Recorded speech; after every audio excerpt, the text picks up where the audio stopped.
name is Michael Sharetsky, and I am doing a 20-week A-Push course for Enlighteens, and I wanted to give you guys an idea of what the structure of the class is going to be like over those 20 weeks, and then give you a small sample of the types of lectures that I do. So I have been a AP tutor for a long time now. I've helped many students achieve 5s on the AP exam, and I really like teaching and talking about history. My general approach is to try and make classes as interactive as I can, to ask a lot of questions to you guys and try to puzzle out together the hows and whys of history, because I find that both keeps you guys engaged, it lets me know if there's something I need to explain more in depth, and it really helps you also memorize the material and the narrative of history much better if you're actively involved in trying to figure out the motivations and the cause and effect behind events. So the structure of the class is going to be that we're going to have 2-hour sessions. The first part of class, about the first half hour or so, will be review of homework. The homework is going to be a mix of multiple choice questions from the prep book we're going to be going through together. But more than that, and most of the focus is going to be on writing homework. We're going to start out with document analysis, kind of figure out, okay, who's the speaker here? What are they talking about? What are they advocating for? Who's their audience? That sort of stuff. And then building up to answering short answer questions, long answer questions, and document-based questions. The 3 types of questions you're going to have to deal with on the actual AP exam. By the end of the course, you're going to be able to approach, especially those LEQs and those DBQs, because the SAQs are kind of easy, in a way that's going to guarantee you a 5 on the exam. The rest of the class is going to be lecture material, where we will go over the big details of each of the historical periods we're talking about, and try to get at not just what happened, but how and why they happened the way they did. Many times when people are trying to prepare for history, they will just try to memorize facts, right? Memorize dates, memorize figures, right? And that will only get you so far. Both because it's a bit dry and a bit boring, it's not going to make you as motivated, but it's also not the best way to remember things. Your brain really remembers things by connecting things together, right? So I find the best way to teach history is to focus on the narrative, to talk about this is the way things were at this point in time, this is how and why they changed going into this period, this is how and why they stayed the same in between those 2 points of time, and really figure out the motivations of both individual actors and classes and nations and groups. One of the things that I think is a good primer for that way of teaching about history is a topic that has been in the zeitgeist recently for obvious reasons, which is the origin of slavery in the United States. So I'm going to make that the focus of this little mini lecture today. So, when you're thinking about any issue, but especially this issue of slavery, there's always going to be multiple factors going on. And today, we're going to split these factors into the political side of this issue and the economic side of this issue. And we're going to ask ourselves the question, okay, what are the factors that are leading in to chattel slavery becoming the main labor system in especially the southern United States?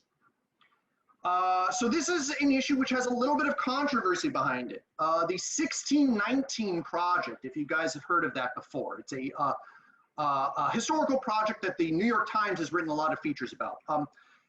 According to that historical project, slavery began in 1619 itself and was present in the United States basically from the beginning. Other historians will argue that slavery emerged over the course of the 17th century, that the Africans that showed up in 1619, that were brought to the New World by the Portuguese and then captured by an English privateer and taken to the Chesapeake, They will say, well, those guys were indentured servants. The 1619 people will say, no, those people were slaves. That's a very interesting debate. but unfortunately one we don't have time to get into right now. Whether you believe those people were slaves or whether they were indentured servants, the basic fact remains is that those Africans are going to remain a minority throughout the 17th century. In 1690, there were only something like 950 Africans in the American colonies. It's not going to be until the 18th century, the 1700s, where the slave population of the United States is going to explode and displace indentured servitude as the main labor system in the colonies. So, why did that happen? Let's get into it. So on the political side here, the first thing we're going to be talking about is the instability that comes along with indentured servitude in the long term. So the first question that you might be asking yourself if you're not familiar with this term, what is an indentured servant? This is somebody who has submitted themselves into the service of another person for, the average was 7 years, in return for their passage into the new world, being paid by their master. So your master brings you over, and in return you give them 7 years of labor.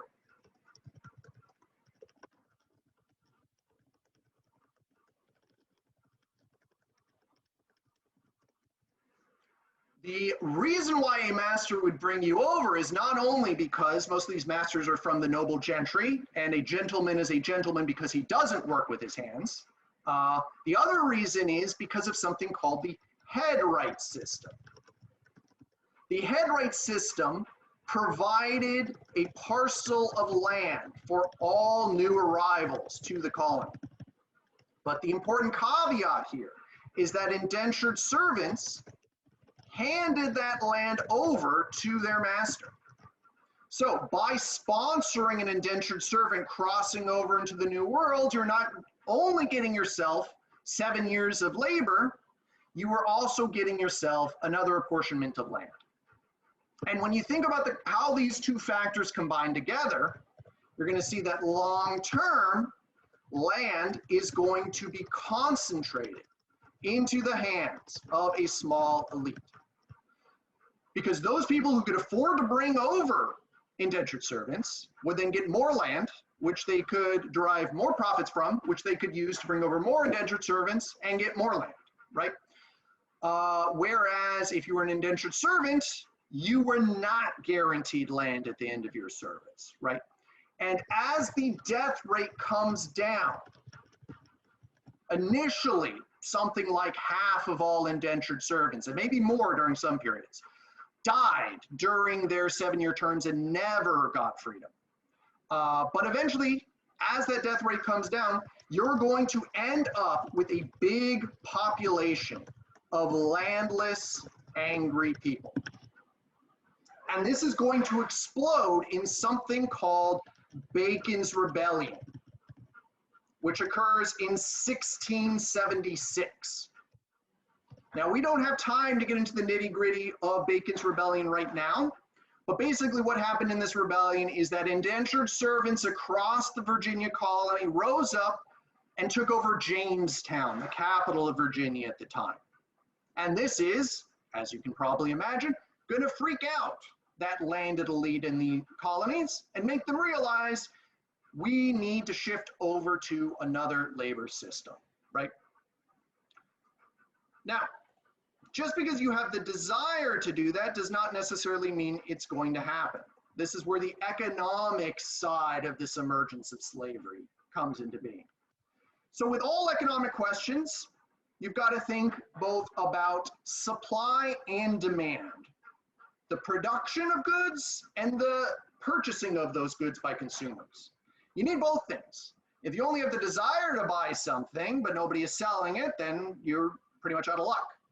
On the other hand, if I'm really good at producing widgets, but nobody wants to buy widgets, I'm just going to end up with a warehouse full of widgets, right? So you always have to think about these sorts of economic questions from both of the sides of this dichotomy, right? Now, the demand side of this question, the demand for slaves, leaving aside whether those early Africans ending up as captures by English privateers, leaving aside whether those guys are slaves or not for a second, right? The demand for slaves really begins as the population of the English Caribbean colonies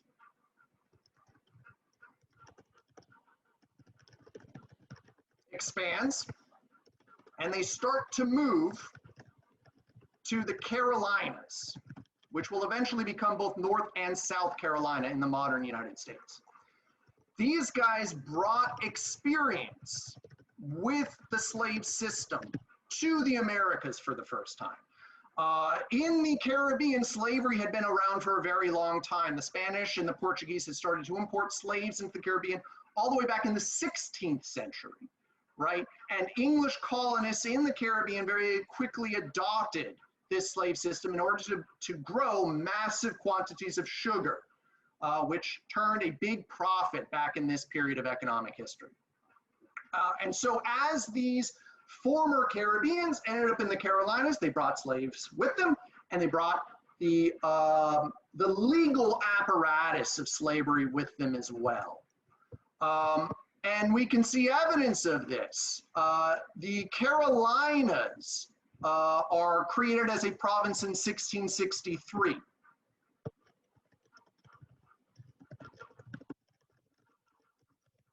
In that same decade, Virginia also creates its first written slave code.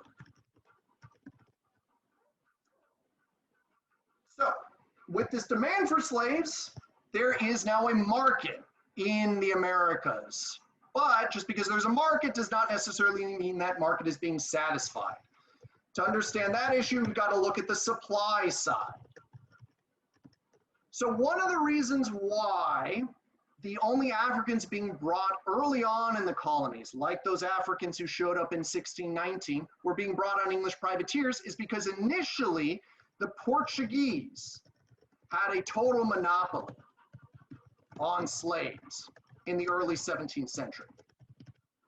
The only way Americans could get their hands on those is if they, English privateers could capture them at sea.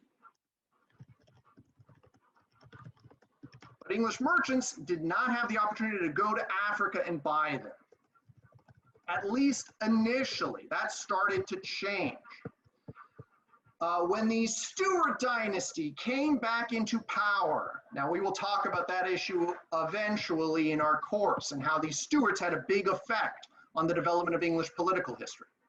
But when the Stuarts came back into power, they brought back with them the desire to craft an absolutist monarchy in England. And one of the ways they did this was by extending royal monopolies, which were a big source of royal power back in this early modern period. And in 1660, the Stuart kings established the Royal African Company. This was a royally backed monopoly on the slave trade. And this state-backed corporation started to take parts of the African coast. That should actually be over there.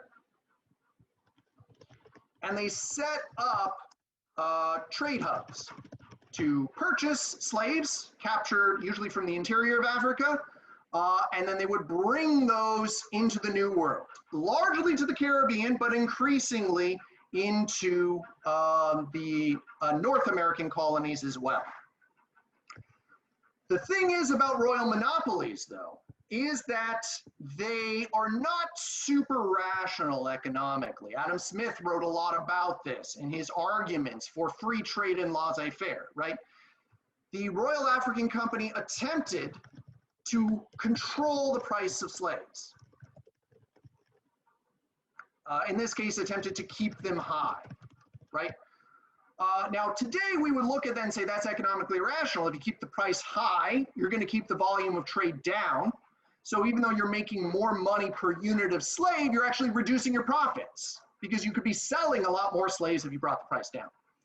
And eventually, entrepreneuring English merchants started to break into this monopoly. I'm going to move this up a little bit.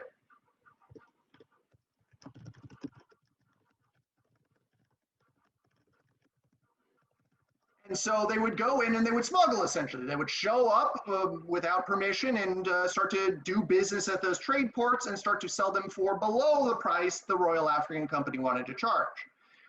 This is going to give a big leg up to the North American purchasers of slaves, right? Because they did not have the economic power that that Caribbean elite did. The Caribbeans were growing sugar, hugely profitable. The North Americans tended to grow tobacco, which, while profitable, was not as profitable as sugar. But as the price of slaves came down, they're going to be able to get more and more of a toehold into that market, and you're going to see the slave population of the North American colonies increase as we go towards the end of the 17th century. This then accelerates with the Glorious Revolution. In 1688, the Stuart Kings are overthrown in the second of two really big political revolutions in England during the 17th century. We'll talk about the other one in the full course. And the Royal African Company's monopoly is broken. And you see a big decrease of the price of slaves. And once that happens, you have got the demand for slaves in North America, both because landowners are looking to move away from indentured servitude and because the Caribbean style of chattel slavery has caught on due to these migrants moving in from Barbados and Jamaica. And now there was enough supply to satisfy that demand as the Royal African Company gave way to laissez-faire. As a result of this, in the 18th century, you see more and more importation of slaves into especially Virginia, but all of the North American colonies. And you also saw a tightening of the slave system. Normally, I would ask everybody in the class if you finished writing this down, but of course, since this is recorded, I'm not going to worry about that and just delete it. So, as these slave systems took hold, you start to see the racialization of labor in the United States. In 1705, you get a new slave code in Virginia.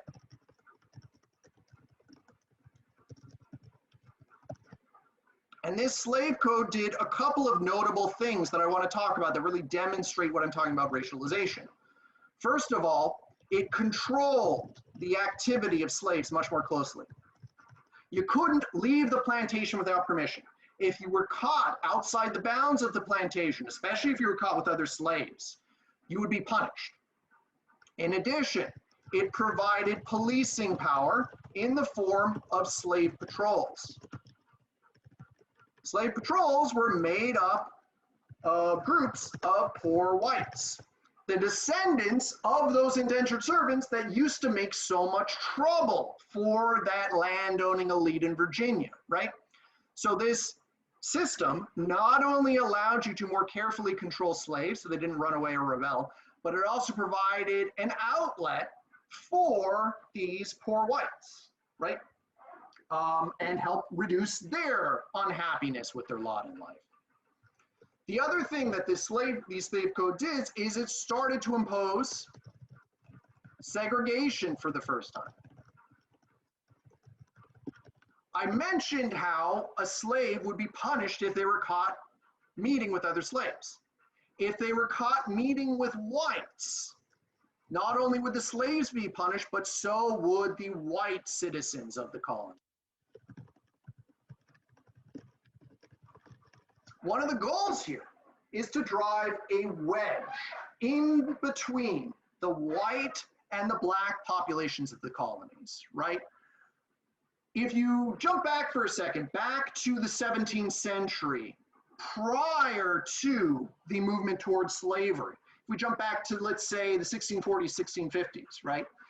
And you took a look at plantations, right? You would see white indentured servants, you would see black indentured servants, and you would see black slaves. If we count those two groups as separate. Of course, 1619 people would say they're the same group, but let's leave aside that controversy now. But anyway, you would see both white and blacks working in the same conditions, working side by side with each other, punished the same way by their masters if, they weren't working hard enough, right?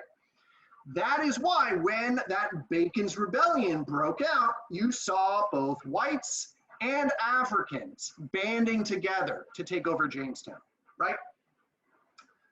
But if we jump forward to 1705, right, does not look like that anymore. Now the plantations are increasingly just filled by Africans, right?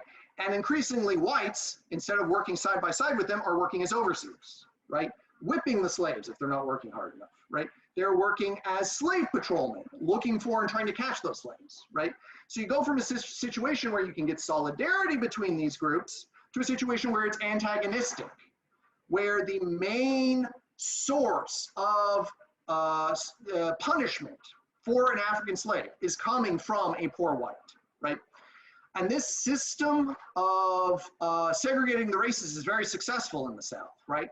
If you look up in the North, things like public education, things like universal white male suffrage, right? That's widely participated in. Things like the reform movements to try and improve society, those take hold very early on in the 19th century, as we're going to talk about, right? Down in the South, things like public education will not be provided until after the Civil War, after this plantational elite has its power broken by the Union Army.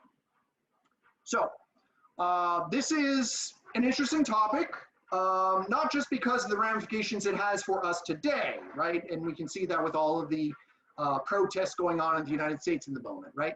But also because of the way it is going to affect sectional differences, right? Differences between North and South, which, as we all know, are going to culminate in the Civil War, the bloodiest war for the United States that the United States has ever fought in. And we will spend a lot of time in our antebellum period tracking the development of those sectional differences, but a lot of them you can see happen right here with this labor system down in the South. So does anybody have any questions on any of this material? Michael, you mentioned the white slavery. I didn't get that part. So what's the reason there's a white slavery? They were indentured servants, right? So while they would be working without pay for 7 years, and they, very harsh punishments for them too, right? Like you could be beaten by your master if you were not working hard enough. They were not slaves per se. Now again, that gets into definitions, right? Which is one of the things if we can get into the nitty gritty here of the 1619 Project for a second. One of the things the advocates of the 1619 Project will say for saying, well, these blacks are not indentured servants, is the fact that they were brought against their will, right? Like indentured servants would sign up for it, right? Like back in England. But the problem I have with that take is it's not quite true. There were plenty of white indentured servants who were brought in against their will, either because they were in prison and signing up for an indenture was the only way out, or because they were Irish and they were captured by the English and English colonization going on in Ireland at the same time, right? But yes, these would be white servants, not white slaves. Now I use the word master, which I think might be the source of that confusion. There's a master-servant relationship, just like there's a master-slave relationship. Yeah, I mean, also when you mentioned the definition of being slavery, right? And then against people's will, but would that be the same as like prisoners? What's the difference between prisoners and then the slavery, right? Yeah, and that's a good point. Yeah. Now, I would say there is a difference between an indentured servant and a slave, even an indentured servant who is not entirely consenting, right? Because it is a fixed tenure, right? Like you will eventually, assuming you don't die of a tropical disease first, you will eventually get your freedom, right? But on the other hand, right, like you also are giving up your freedom for a period of 7 years, right? So I can understand why the argument might be that, well, these black Africans were slaves, but I think then you're going to have to open up, as you kind of suggested there, open it up and say, yeah, well, so were those Irish indentured servants who were being brought over. We must also call them slaves as well. I think that starts to confuse the issue. That's why I like to separate out indentured servant from slave. But of course, all these definitional debates are going to be judgment calls at the end of the day. Yeah. And then I read another article, very interesting. You might heard like Congress or Senate, California, the passed a bill by 2021 or 22, I forgot exactly the year. It passed a bill to repay like the slavery because of history, something like that. I don't know exactly recall the term, but people argue when California become the American like territory, right? There's no slavery because it's after Civil War, right? So why? Sure, yeah. Well, technically, no, it was before the Civil War. We will get to that in the course eventually. But yes, California came in as a free state. And that is true. But actually, that brings up something I cut out of this lesson because I want to keep it down. Even though I was talking about slavery down in the South here, right? Slavery is not limited to the South. Actually, the first state to pass a slave code was Massachusetts up in New England. They did that in the 1640s when they were trying to experiment in setting up a slave trade in the United States. They wanted to take Indians that they had captured in the Pequot War, sell them down in the Caribbean, and bring up African slaves to sell in the North American colonies. And more than that, really, the wealth in the North, right, which is eventually going to lead into the Industrial Revolution and create the industrial basis for American wealth, right? That is also dependent on slavery, independent of the slave trade itself, which Northerners were very involved in, right? Like who was manning the ships going to the African coast to bring slaves down to especially the South, but across the colonies. Those were New Englanders, right? And that wealth provided the basis of industrialization, which is going to affect everybody, including people over in California. So yeah, that is something people argue about with reparations, right? Like how can you determine who deserves to both get the reparations and who deserves to pay the reparations? It's very difficult, right? And then also how far they should go, right? Like how early they should back to the date, like to count. That's the moment we should like repay those people who suffered, like the ancestors. It's very tough question. Yeah, and given how jumbled everything is going to get over the centuries, right? Like, how do you separate out like who gets reparations from who doesn't, right? Like anybody's going to have an ancestry that if you go back far enough is probably connected to a slave owner, right? Including a lot of African Americans, right? So yeah, those are the things that go over a direct, the controversies that go into a direct, reparation for slavery argument, right? Because the other thing, and this is something you can sometimes see, like there's a tension there as well. Like what about more recent newcomers from Africa, right? More recent African immigrants, right? Should they get reparations for slavery? No. Like in one hand, no, I mean, they didn't go, their ancestors were not enslaved, right? But on the other hand, you might say, well, I mean, the slave trade impacted Africa pretty badly, right? So these debates, they get very tricky, right? And that's why there was so much energy and passion around them. And that's why I think it's important to kind of take a step back and spell out what exactly is going on at different point in times and where these systems really come from. Because in a lot of ways, and this is an argument that some Southerners will make before the Civil War, right? Like you can make an argument that for most Southerners, slavery is not a very good economic system at all, right? Like if you look at, okay, where is social mobility higher? Up in the North, right? Where is, as I already mentioned, education provided up in the North, right? Like poor Southerners, poor Southern whites are going to have a very, very sharp end of the stick, right? Nowhere near as bad as the slaves themselves do, right? But if you do want to say, well, South Carolina should pay reparations, right? Like, how fair is that, right? Like, if only a very narrow portion of South Carolina's pays.